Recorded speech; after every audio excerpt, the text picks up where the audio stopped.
Employ है 22-23 साल का, अभी जॉब ज्वाइन किया है, 25 से 30 हजार उसकी तनख्वाह है, और अब वो लाइफ में ये सोच रहा है कि मैं क्या वैल्यू ऐड करूं, मैं तो नौकरी कर रहा हूं। मेरे बॉस ने मुझे बोला सुबह आके कि भाई साहब ये तुम्हारे को 4 एक्टिविटी करनी है, एक्सेल शीट पे कुछ काम करना है, एक पीपीटी बनानी है, मैंने कर दी। तो मैं 25,000-30,000 कमाने वाला नया एम्प्लॉय, मैं क्या वैल्यू ऐड कर सकता हूँ? क्या बात है। इसमें सबसे जरूरी चीज ये देखनी है कि यहाँ पर जो मेरे मतलब बॉस ने या किसी ने भी मुझे काम दिया, मैंने वो काम ऑब्वियसली मैंने वो कर दिया, लेकिन उसके अलावा मैंने अपने ऊपर काम किया या नहीं किया, मैंने अपने आप को अपग्रेड किया या नहीं किया। आपने देखा होगा बहुत से लोग ये एग्जांपल देते हैं कि मैं जब आया तो मैंने इंडस्ट्री में, बॉलीवुड में मैंने स्पॉट बॉय का काम किया, मैंने ये काम किया, लेकिन साथ के साथ मैंने इंस्टीट्यूट ऑफ ड्रामा ज्वाइन कर लिया, मैंने जो वो एक्टिंग वाला स्कूल होता है मैंने वो ज्वाइन कर लिया, साथ में मैंने ये स्किल सीखा, मैंने वो स्किल सीखा। और बहुत से लोग जो उस बॉलीवुड में भी अच्छा नहीं कर पाए, फिर उन्होंने ये आइडेंटिफाई किया कि मेरी इनर कॉलिंग क्या है। मान लो आप मेरे बॉस हो, आपने मुझे काम दिया है, पीपीटी बना दो, ये कर दो, वो कर दो, लेकिन मुझे लग रहा है कि यार मैं कुछ और वैल्यू ऐड कर सकता हूँ। मैं पीपीटी के अलावा मैं इसको एआई से एक ऐसा ब्यूटीफुल उसमें कन्वर्ट कर सकता हूँ पीपीटी में कि लोग देखें और लोगों को लगे इसमें एनिमेशंस हो, इसमें ग्राफिक्स हो, इसमें।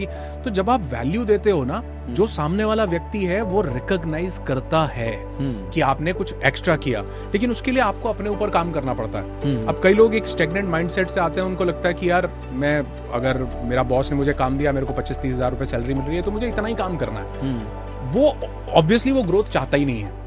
जो ग्रोथ चाहता है वो ग्रोथ बाहर से कहीं से नहीं मिलती है, वो ग्रोथ अंदर से मिलती है। तो उसके लिए अपनी स्किल्स को पॉलिश करना पड़ता है, अपने माइंडसेट को चेंज करना पड़ता है। और मैं कहता हूं कि स्किल्स तो आपको अपने आप ढूंढ लेती हैं, आपको नहीं ढूंढना पड़ता, अगर आपने माइंडसेट को ढूंढा है तो। यानी आपके पास ये भाव हो कि मुझे इसको बेटर करके देना है, मुझे इसको और अच्छा बनाना है। अब मान लो दुनिया का सबसे बड़ा इंजन, सर्च इंजन, मतलब गूगल की हम बात करें कि लोग आज याहू की वेबसाइट, मतलब याहू की चीज को भी सर्च करने के लिए गूगल पे खोलने लगे थे जब गूगल ने टेक ओवर किया जी। उसके बाद एक ऐसा टाइम आया कि लोग गूगल को भी छोड़ के चैट जीपीटी के तरफ जाने लगे, फिर गूगल को जेमिनाई फोर्सफुली क्रिएट करना पड़ा।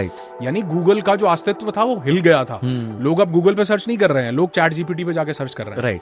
तो चैट जीपीटी भी ऑलरेडी वही तो काम कर रहा है कि सर्च आपको करके दे रहा है, लेकिन उसने क्या किया, उसने एआई से एक ऐसा सिस्टम बनाया कि वो 10 अलग अलग वेबसाइट से जो आप चाह रहे हो, उसके एविडेंसेस, उसके रिसर्चेस, उसका ये, उसका आज तक का जो भी डेटा इंटरनेट पे अवेलेबल है, तो उसने अपनी इनर ग्रोथ पे ही तो काम किया होगा कि उसने एक टूल यूज किया कि अब मुझे एक्स्ट्रा माइल जाना है तो मुझे एआई का यूज करना है, उसके लिए मैं ये टूल्स लगाऊंगा, या जो भी आईटी टर्म्स में उसको हम जो भी बोले, ये प्रोग्रामिंग करूंगा, ऐसे करूंगा। लेकिन अगर वो भी सर्च इंजन बना देता तो क्या वो कभी गूगल को compete कर पाता या किसी और को compete कर पाता? चीज सर्च करने की ही थी, लेकिन टूल्स नए लगाने शुरू कर दिए कि लोगों को ये अच्छा, कई बार हमें ना, मतलब एज अ कस्टमर हमें भी नहीं पता होता कि हमें क्या चाहिए। हाँ, राइट। जैसे आप आज नई नई कार्स आ रही हैं, आप कार्स को देखो तो ऐसा लगेगा कि यार ये तो बड़ी एसेंशियल चीज थी। जैसे मान लो आर्म रेस्ट ही था, पहले कार्स में होता नहीं था, अब आर्म रेस्ट आने लगा। तो मतलब जिसके पास नहीं था उसे ये नहीं पता कि इसकी जरूरत है, बिल्कुल, लेकिन आने के बाद ये लगा कि यार ये तो बहुत कन्वीनियंस, बहुत जरूरी थी, बहुत जरूरी हो गई, बहुत अच्छा हो गया। तो यानी कई बार कस्टमर को भी नहीं पता कि मुझे क्या चाहिए है। राइट। वो व्यक्ति दे सकता है जिसने अपने इनर सेल्फ के ऊपर काम किया है कि मैं इसको और बेटर कैसे कर सकता हूँ, और बेटर कैसे कर सकता हूँ। और ये सब चीजें निकल के आती हैं आपके ब्रेनस्टॉर्म करने से, कि आप बैठते हो, ब्रेनस्टॉर्म करते हो, 4 लोगों को बिठाते हो, डिस्कशन करते हो कि यार इसको और कैसे, अगर ये इसकी जगह ऐसा हो जाए, अगर तो यानी वो कब चीजें निकल के आए। अच्छा, ब्रेनस्टॉर्म करने से भी चीज तब निकलेगी जब वो आपके पास अंदर होगी। मतलब मैं कहीं पेड़ के नीचे बैठा हूँ, ऊपर से सेब गिरेगा तो मैं उठा के खा लूंगा। और कोई और था जिसने थियरी बना दी, उसने कहा भाई ये तो ग्रेविटी होनी चाहिए। तो आपके अंदर भी वो चीज होनी चाहिए, क्यूरियोसिटी होनी चाहिए, आपके पास वो इनर कैपेबिलिटीज होनी चाहिए, जिसके लिए, इसीलिए मैं बोलता हूँ कि सबसे जरूरी है अपने इनर सेल्फ के साथ कनेक्ट करना जी, जो आपको आपके लाइफ का पर्पस दे, जो आपको एक्स्ट्रा माइल जाने में हेल्प करे, जो आपको ब्रेनस्टॉर्म करने में हेल्प करे, और ब्रेनस्टॉर्म करके भी वो चीजें निकालने में हेल्प करें जो एक आम इंसान के बुद्धि की बस की बात नहीं है।